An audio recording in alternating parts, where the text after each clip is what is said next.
তাদের শিক্ষকতা চাকরি চলে গেল।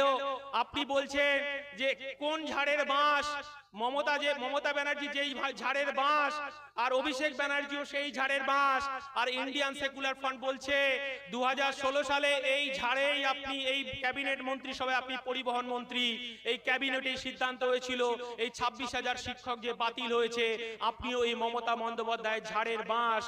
এই মুকুল রায় বলে দিয়েছেন যাহাই বিজেপি তাহাই তৃণমূল। আমরা ইন্ডিয়ান সেকুলার ফ্রন্ট বলছি যাহাই অভিষেক বন্দ্যোপাধ্যায় তাহাই শুভেন্দু অধিকারী, যাহাই তৃণমূল তাহাই বিজেপি। তাই আর একবার বলি, ইন্ডিয়ান সেকুলার ফ্রন্ট এই ভাঙড়ে 1 ইঞ্চি জমি আমরা ছাড়বো না, এবং 1 তারিখের নির্বাচনে খাম চিহ্নে ভোট দিয়ে আমাদের নূরে আলম ভাইকে আমরা পার্লামেন্টে পাঠাবো। আমাদের গরিব খেটে খাওয়া শ্রমজীবী মানুষের অধিকার, আমাদের জল জমি জঙ্গলের অধিকার, আমার কৃষকের অধিকার, আমাদের সমস্ত মানুষের অধিকার প্রতিষ্ঠা হবে পার্লামেন্টে। আমরা বলছি যে 1000 টাকা দিয়ে 500 টাকা দিয়ে আমার মা বোনদের ইজ্জতকে কেনা যাবে না।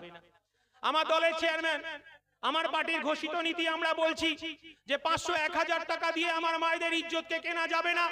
আমার মায়েদেরকে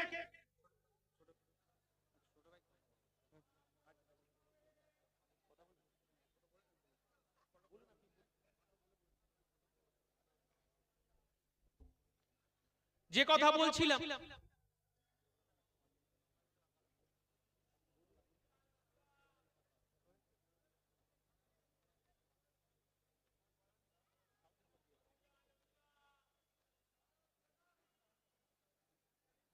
যে শুভেন্দু অধিকারী যে ঝাড়ের বাঁশ, মমতা বন্দ্যোপাধ্যায় ওই একই ঝাড়ের বাঁশ। তাই এদেরকে ঝাড় থেকে আলাদা করা যাবে না। তাই মুকুল রায় যে কথা বলেছেন যাহাই বিজেপি। বলেন, মাইকে দিয়েছো? হ্যাঁ, লাউডে আছে। আমি সত্যি প্রমাণ হয়ে যাচ্ছি আমার ভাঙড়বাসী আমাকে বা আইএসএফ কে কতটা ভালোবাসে। এত হিংসা, এত মিথ্যাচার, এত অপচার, এত এত হওয়ার পরও যেভাবে স্বতঃস্ফূর্তভাবে আপনারা এগিয়ে এসেছেন, আমাদের পাশে দাঁড়াচ্ছেন, লড়াইয়ের আরো শক্তি যোগাচ্ছে। আমার 6টা 6:30টার মধ্যে পৌঁছে যাওয়ার ছিল, কিন্তু ডায়মন্ড হারবারে যেখানে প্রোগ্রাম করছিলাম, উন্নয়ন বাহিনী দ্বারা আমাদের কর্মী সমর্থকরা আক্রান্ত হয়েছিল। তাদেরকে তো ছেড়ে আমি চলে আসতে পারি না, তাদের সাথে দীর্ঘক্ষণ ছিলাম। আমি রাস্তায় আছি, আমার লোকেশন আর দেখাচ্ছে 20 মিনিটের মধ্যে পৌঁছে যাব। দীর্ঘক্ষণ ধরে আপনারা আছেন, দিচ্ছেন।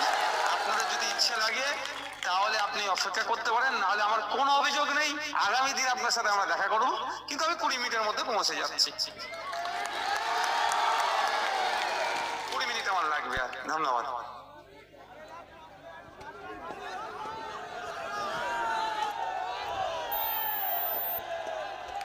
বাঘের বাচ্চা জিন্দা হ্যায়।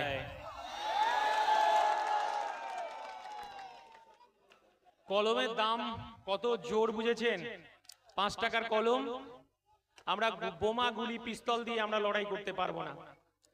যে কথাটা বলছিলাম যে আপনারা এর আগেও মিমি চক্রবর্তীকে, এই ভাঙড়ের মানুষ সেদিনকেও বিজেপি জুজু দেখিয়েছিল। 19 সালে আইএসএফ ছিল না, সেদিনকে আমার বামপন্থী বন্ধুরা লড়াই করেছিল, কিন্তু সেদিনকে আমরা বিজেপিকে রুখতে পারিনি। আর আজকে আইএসএফ কে ভোট কাটুয়া বলে কটাক্ষ করা হচ্ছে। আমার আইএসএফ কে বলা হচ্ছে বিজেপির কাছ থেকে টাকা খেয়েছে, তৃণমূলের কাছ থেকে টাকা খেয়েছে।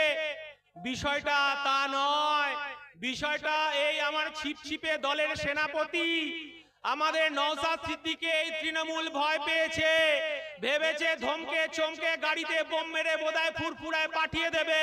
সে জিনিস নওশাদ সিদ্দিকী বিশ্বজিৎ মাইতি নয়।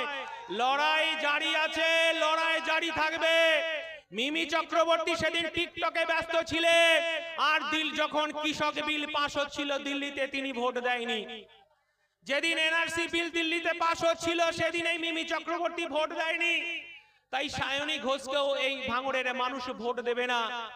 তাই আপনাদেরকে বলি, গরিব খেটে খাওয়া শ্রমজীবী মানুষের অধিকারকে প্রতিষ্ঠা করতে হবে। এই অধিকার প্রতিষ্ঠা করার জন্য আমরা বুক চিতিয়ে লড়াই করতে হবে। আমাদের যারা শহীদ হয়েছে, এই শহীদের রক্ত হবে না কো ব্যর্থ।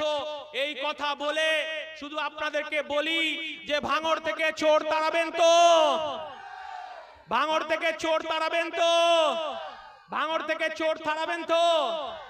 জয় হিন্দ, ইনকলাব জিন্দাবাদ, বিপ্লব দীর্ঘজীবী হোক, ইন্ডিয়ান সেকুলার ফ্রন্ট জিন্দাবাদ।